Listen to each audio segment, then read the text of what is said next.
Hey guys, welcome back to another tutorial video. So in today's video, I'll show you how to delete messages or conversation in the PlayStation app. So first, open the PlayStation app on your phone and sign into your PSN account. Then tap the messages section to open your conversations.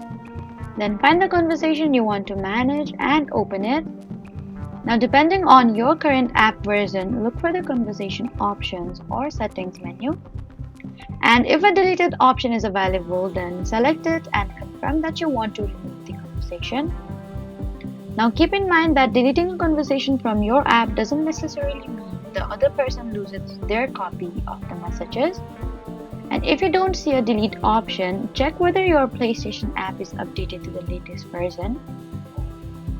PlayStation can change messaging features through app updates, so the menu may look slightly different on your phone. So that was how to manage and delete available conversations in the PlayStation app. Please don't forget to like, comment, and subscribe for more helpful tutorials.